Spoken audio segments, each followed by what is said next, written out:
So good morning, everyone. It's so good to see you.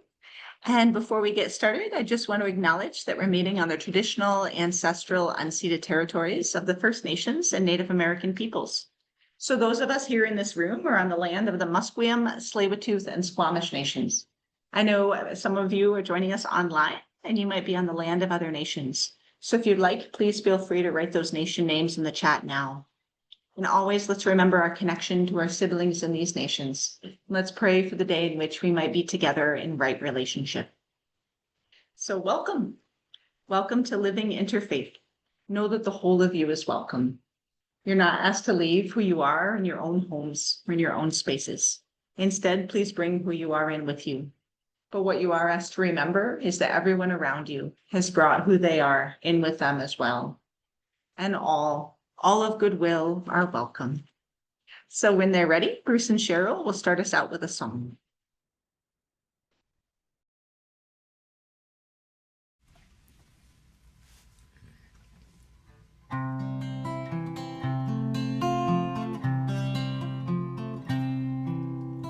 Come, come, whoever you are, wanderer, worshiper, lover of living, ours is no caravan of despair. Come yet again, come, come, come, whoever you are, wanderer, worshiper, lover of living, ours is no caravan of despair. Come yet again, come, come, whoever you are, though you've broken your vows 1,000 times, though you've broken your vows 1,000 times, come yet again, come.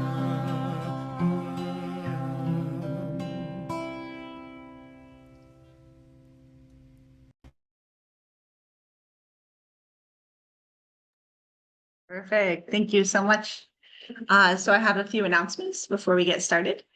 So first, I think you know that Rachel and Dorlee are our assistant interfaith leaders, and they've started an initiative on the second and fourth Saturdays of every month. So on the weeks that we're not meeting, called the Circle of Sanctuary. So this is a time for contemplation, discussion, and connecting more with one another. So these are also on Zoom. They use the same link as our services, so they're easy to access. And so that way there's something happening at least 4 Saturdays a month. On months when there are 5 Saturdays, you get a week off. But when there are 4, then there's something going on. So the next one will be next Saturday, July 26th at 10 a.m.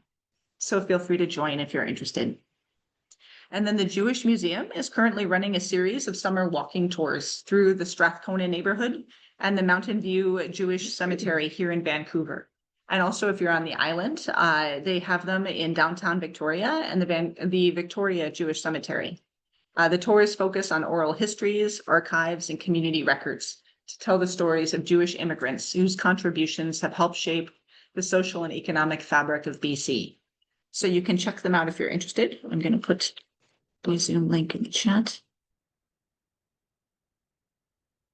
There we go. And yes, and then coming up in 2 weeks, the Powell Street Festival will be taking place August 2nd and 3rd in Oppenheimer Park in Vancouver. So this festival celebrates Japanese Canadian culture with music, martial arts, folk dances, and traditional food.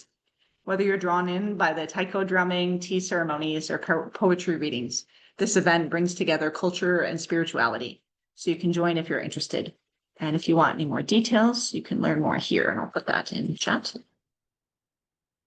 And then on August 2nd, I want to let you know, so the BC SIG community reached out and said that they're going to be holding a huge event on Saturday, August 2nd, entitled Wave of Humility, Kindness, and Love. This is going to be their 3rd conference. The first one in Punjab had, I think it was 110,000 people, which is unbelievable. And then they had a second one, and now this is going to be their 3rd one. They estimate there'll be 7,000 people in person, and then like thousands and thousands online. It's going to take place at the Abbotsford Center from 10 a.m. to 5 p.m. that day. It'll include live music, talks by 11 different speakers, including me. So they've invited me to speak. And if we remember our friend Yehuda Matzel from the Jewish tradition, he's also one of the speakers. I believe one of our friends from the Church of Jesus Christ of Latter-day Saints is also one of the speakers. And free food, because the Sikhs can't have an event with this amazing langar without a langar. So free food. And so you can learn more or register. And I know I'm going to be going there. And so let me know if you're interested. It's going to be really, really fun. Yes. And then also we're going to be holding our first ever ceremony of belonging the following week. That's going to be on Saturday, August 9th at 11 a.m. in person at Jericho Beach, which is just southeast of the Kayak Center here in Vancouver. So people of all spiritual paths or no spiritual path are invited to join in a ritual that will honor the 4 elements by walking a labyrinth on the earth, breathing deeply in the ocean air, receiving blessings from the water, and releasing what no longer serves us into the fire. So this ritual will be guided by spiritual leaders and wisdom keepers from diverse faith traditions, each offering a blessing to affirm that no matter our background or beliefs, you belong. And it will be followed by a potluck.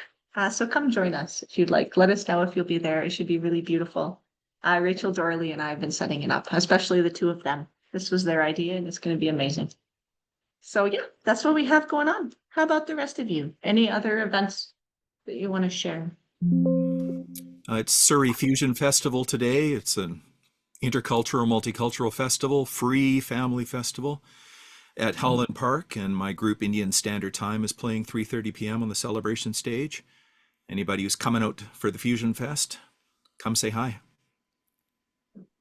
Ken. Excellent. Amazing. Bruce, is Indian Standard Time going to be at the Humility, Love and Kindness Conference? No. Oh, that seems like your jam.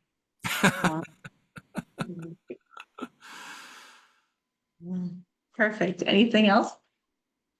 Well, the Dyke March in Vancouver is happening on August the 2nd as well. And we all know that Pride started as a riot at Stonewall, and it's the Dyke March sort of remains the only part of Pride with no corporate sponsorship and is the protest part of that's really left of Pride. So we invite you all to join us if you're able at 11 at McSpadden Park. Nice. That sounds awesome. That's great. Good. All right. Well, if that's all the events and happenings going on, let's come into silence for a moment. And take a few breaths.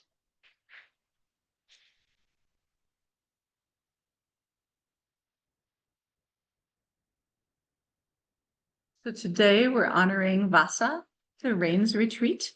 And so I have an opening poem from Kenji Miyazawa called Strong in the Rain. Strong in the rain, strong in the wind, strong against the summer heat and snow, healthy and robust, unselfish, never losing one's temper, nor the quiet smile on one's lips, eating 4 go of unpolished rice, miso, and a few vegetables a day. One does not consider oneself in whatever occurs. One's understanding comes from observation and experience, and one never loses sight of things. One lives in a little thatched roof hut, in a field in the shadows of a pine tree grove. If there's a sick child in the east, one goes there to nurse the child. If there's a tired mother in the west, one goes to her and carries her sheaves. If someone is near death in the south, one goes and says, "Don't be afraid." If there's strife and lawsuits in the north, one demands that the people put an end to their pettiness. One weeps at a time of drought. One plods about at a loss during this cold summer. Everyone calls one blockhead. No one sings one's praises or takes one to heart. That's the sort of person I want to be.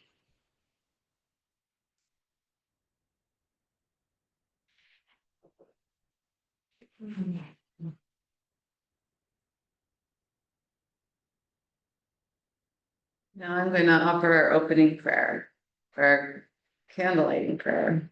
This is a poem by Alice Barrett called Resting Hands. My hands rest in my lap, white in noon sunlight. For so long they've grasped and held, pointed and mended. Now they can rest a bit. The cuts and the nails reach beyond the quick. Their surfaces are not smooth. The skin of the fingertips is creased deep and sometimes bursts open. Cat claw scars, kitchen knife scars, burn scars obliterate the lifeline. Now they can rest. I am done with grasping.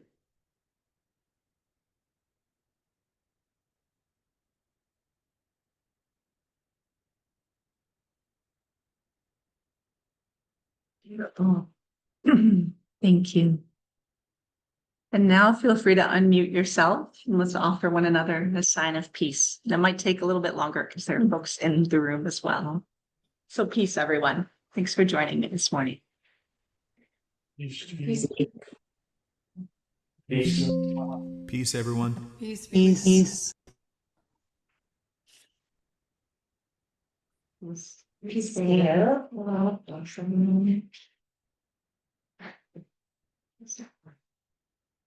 And when they're ready, Bruce and Cheryl have another song for us.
Oh, thank you so much. It's wonderful. Just what I needed this morning. Here, please join me in our joint affirmation. We come together in peace. We sing together in joy and with love. We worship together in one house, a house with names beyond number. Our paths are many, our beliefs are misleads, and the tree that we cleave to is nourished by the light of compassion, justice, and mutual respect. May our lives, our beliefs, and our actions help to bring about the world of love we all seek, and let it begin here.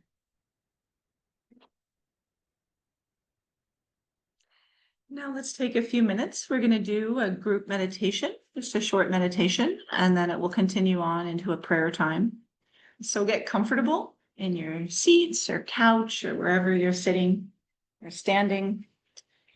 You can put your feet on the floor, stretch them out in front of you, and notice where you're carrying some tension right now, whether it's in your temples, your neck, or shoulders, or chest, or lower back. Feel free to move around just a little bit and try to call awareness to that space and send some love and openness to that area. And take a few deep breaths. And fill up your chest and all the way down into your stomach with the breaths.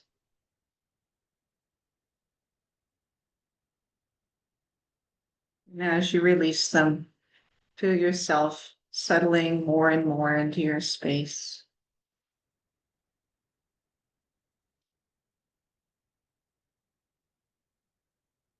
And as you meditate, just call to mind a time that you're sitting somewhere safe and dry inside. What it's like to hear the rain on the roof. Whether it's just a simple pattering on the roof, just enough to call your attention, to feel some sense of delight, or whether it feels like a strong rain, very strong storm outside, but you knowing that you're safe and dry inside now.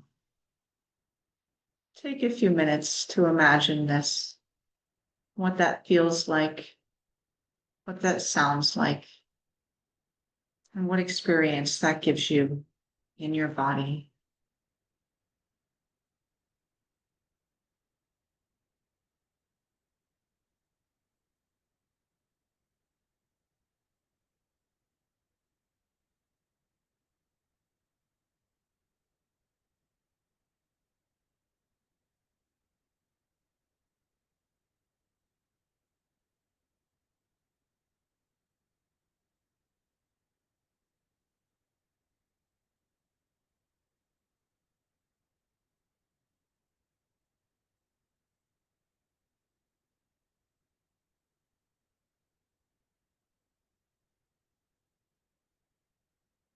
When you're ready, you can shift over into prayer.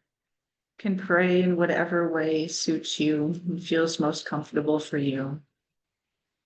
And please feel free to pray for yourself, your loved ones, or any beings or places or situations that are on your heart at this time. We'll take about 2 or 3 minutes to pray.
When you're ready, you can bring your attention back into your body, back into this space, and slowly start moving around a bit more. When you're fully ready, you can open your eyes. Ironically, I usually end this with my singing bowl, and I left my singing bowl at home during a Buddhist service. So I usually use it in non-Buddhist services, but I don't have it today. It's just very funny. Thank you. So it's always so good to be here with all of you. Now I actually could pass around a basket because there are enough of us here to make that possible, although I believe I've since given away our basket that we used to use for such a pre-COVID. I think it's been repurposed. But instead I'll just put our donation page online. And so yes, so your donations go to support this community, some of the new initiatives we have. With Rachel and Dorley being gearing up for interfaith ordination and taking on more work. So them leading the circles of sanctuary that meet on the other weeks each month, and then also our upcoming belonging ceremony and some of the other cool things we're doing right now with percolating and working with some other groups, interfaith groups and social justice groups in the Lower Mainland. So thank you for all that you do to support us financially and in showing up and in bringing your beautiful selves. So we're so happy to be here with you. And when they're ready, Bruce and Cheryl will have another song for us.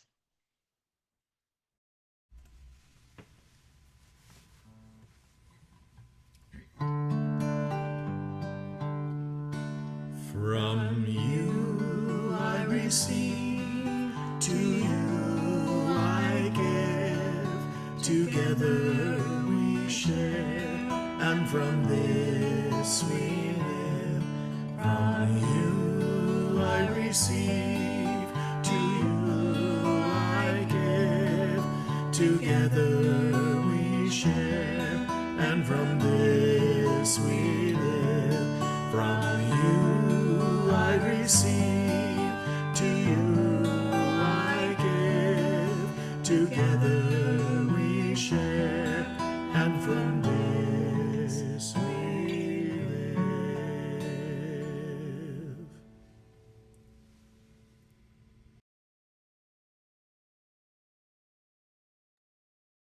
Beautiful. Thank you so much, Bruce and Cheryl. So here I have a little PowerPoint that I can share. And so yes, I want to be speaking a bit about the occasion of Vassa. So here, let me make this big so I can see all of you.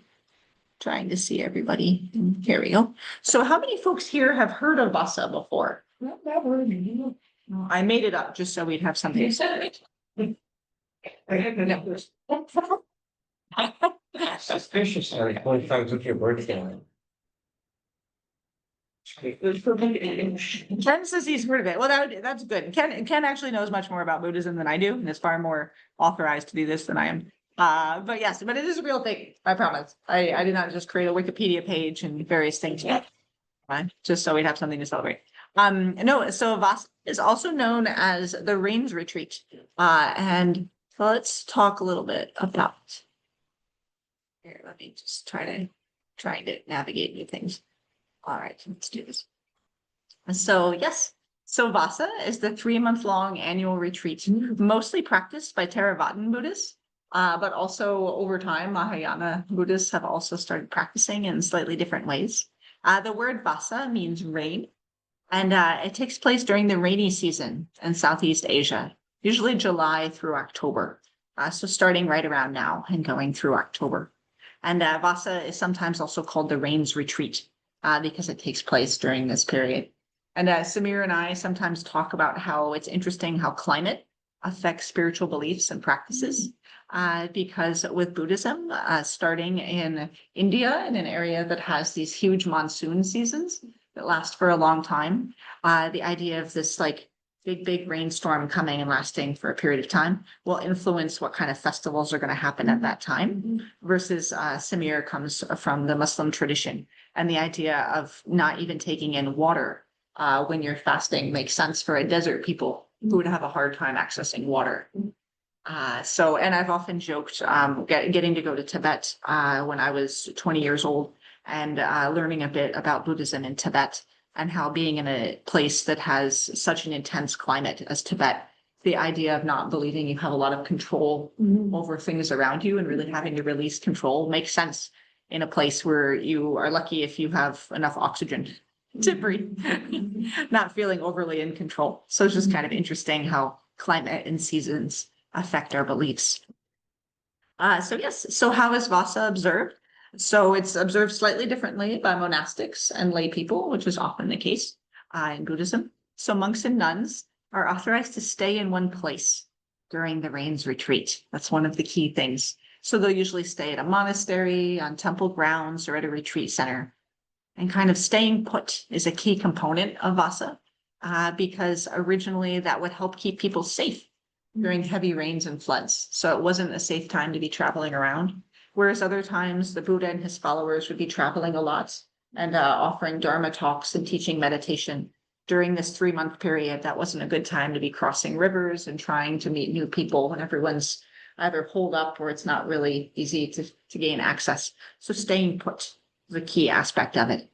And so during this period of staying put, that's why I like the meditation earlier, where we kind of sit and imagine the rain outside, but hopefully that we are safe. God willing, we are safe during this time. And so monastics will practice more intense meditation.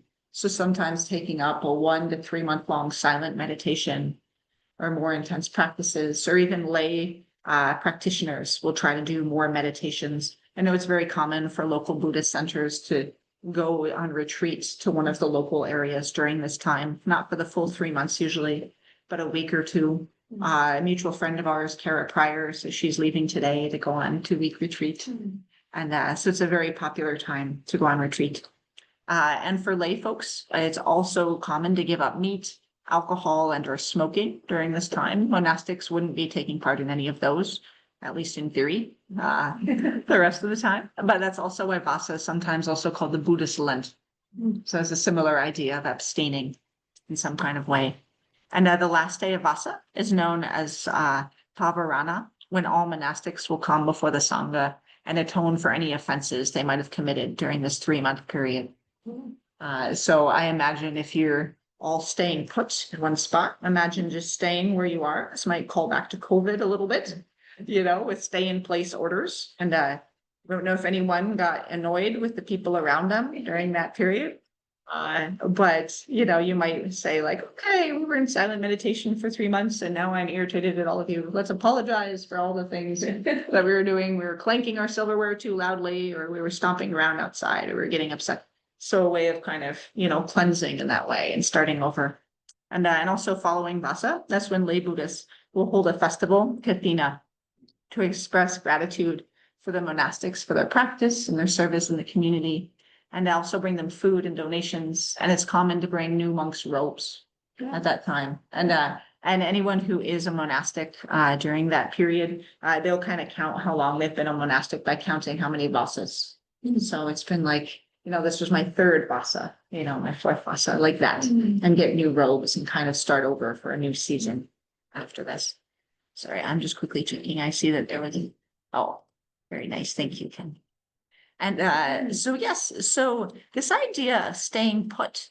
So some folks here maybe are familiar with the book, The Wisdom of No Escape by Pema Chodron. It's a very popular book and it's wonderful. And she talks a lot about the idea of not running from our problems.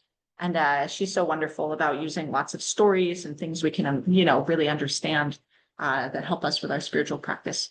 And so she tells this great story, and I apologize if you all know it already. I use it somewhat often, about strawberries. She says there's a story of a woman running away from tigers. She runs and runs, and the tigers are getting closer and closer. When she comes to the edge of a cliff, she sees some vines there, so she climbs down and holds on to the vines. And looking down, she sees there are tigers below her as well. Or sometimes I hear that it's tigers up above and alligators below. It depends on what version of this, adventure story you're having. And then she notices a mouse is gnawing at the vine. So she's not going to be able to hang on there for much longer. But then she looks right in front of her and she sees a beautiful little bunch of strawberries close to her growing out of the grass. So she looks up and looks down and then sees the mouse. and she just takes a strawberry and eats it and enjoys it thoroughly. So tigers above, tigers below. That's the predicament we're always in terms of our birth and death. Every moment is just what it is. It might be the only moment of our life. That might be the only strawberry we ever get. And we could be depressed about that or get anxious about that. I'm sure none of us ever get depressed or anxious. Or we could finally appreciate it and delight in the preciousness of every single moment of our life. So it's the wisdom of no escape.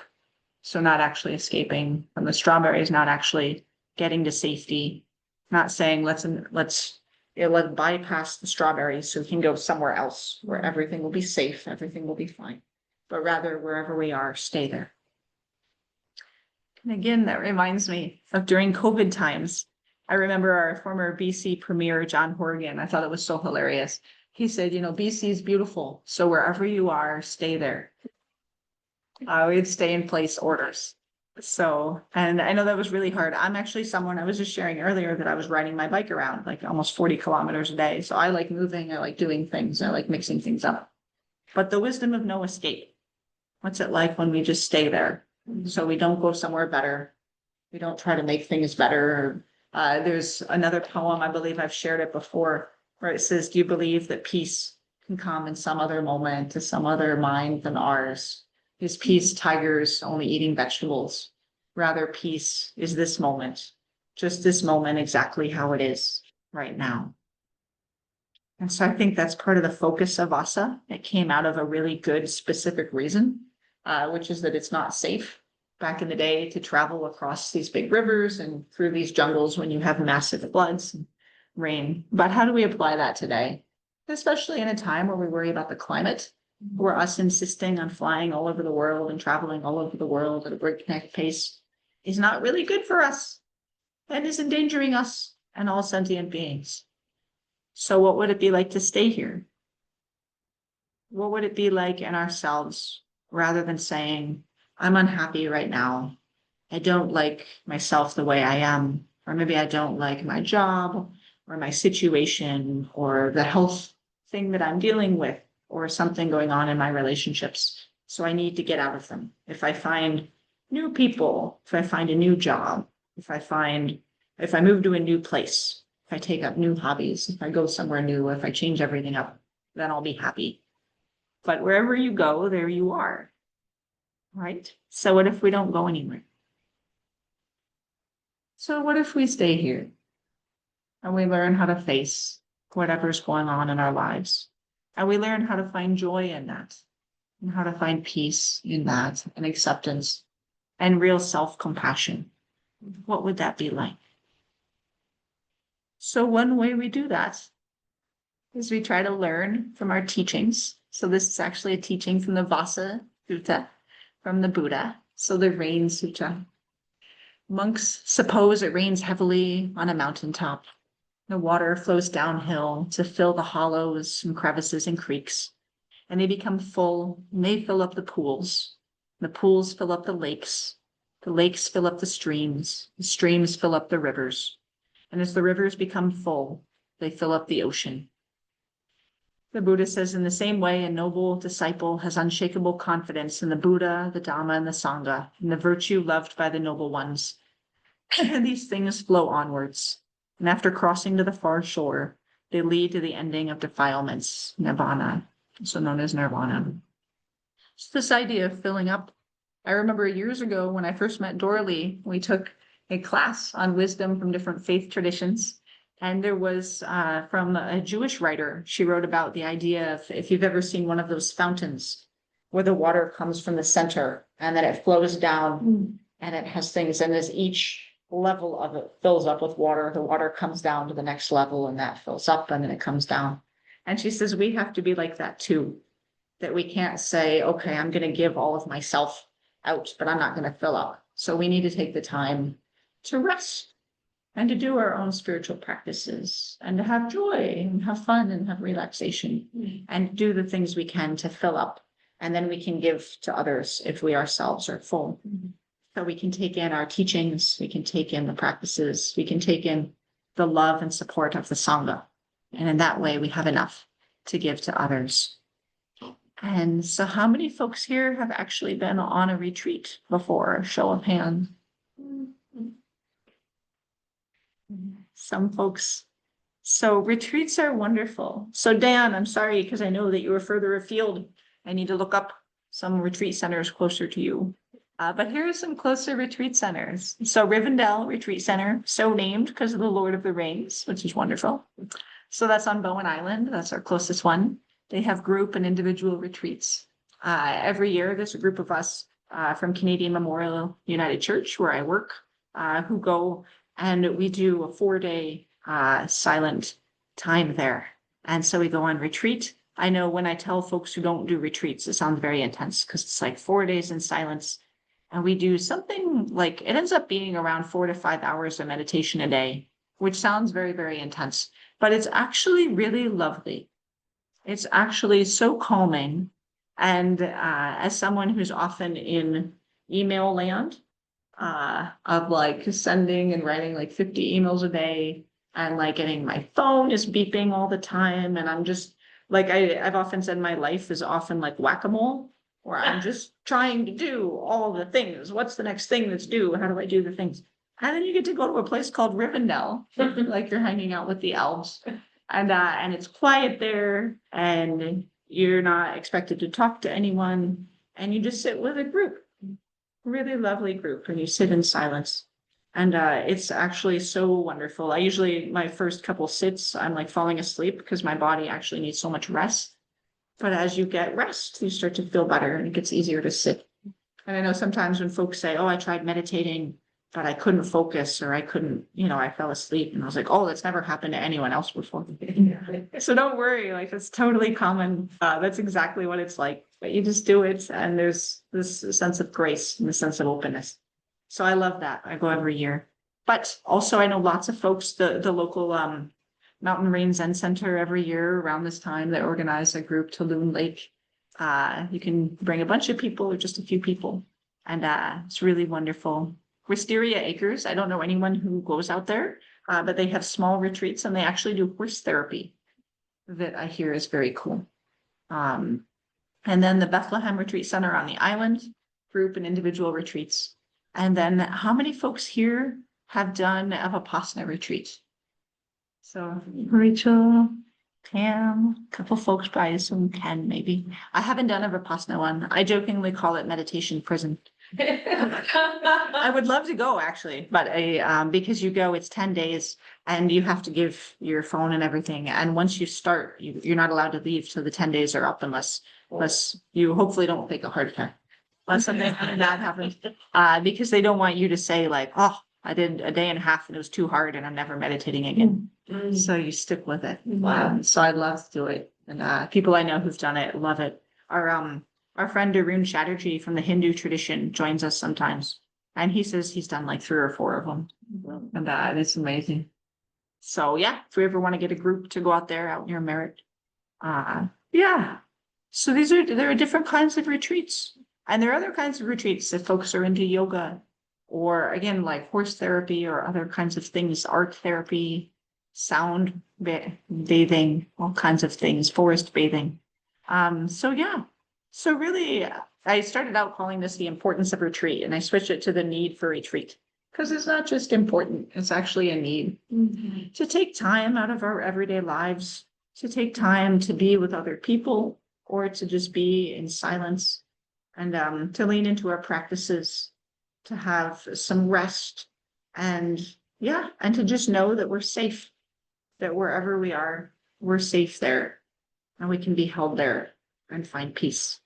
So may you have this, whether or not you celebrate Vassa, and may it bring you healing and joy. And so Bruce and Cheryl, I realized that I skipped your song before in my enthusiasm. So I would love if you want to play 2 songs. You can play both songs unless you think that they will not go together at all. And I apologize for messing you up. So you're welcome. Over to you. Thanks. Yeah, we could do 2.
Gate,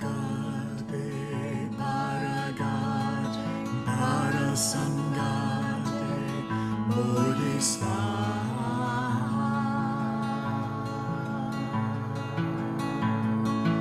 Gate,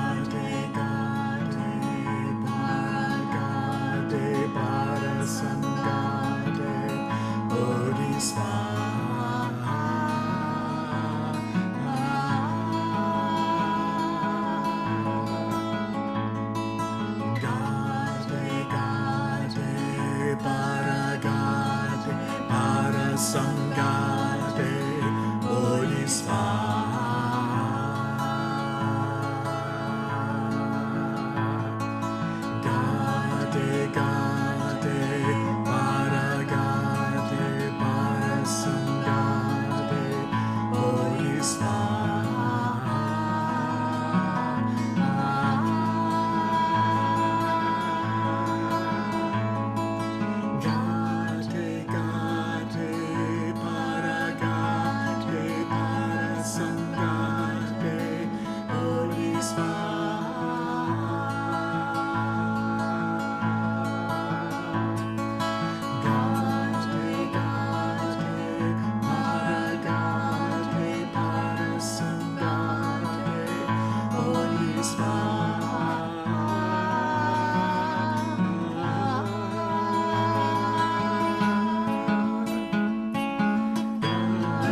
Beautiful. Thank you so much.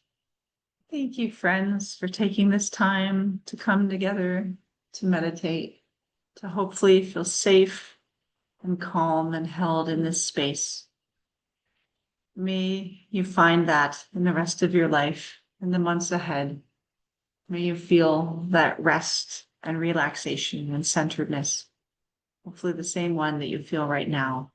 May that stay with you in the months ahead. And may you have a very happy and blessed Vassa.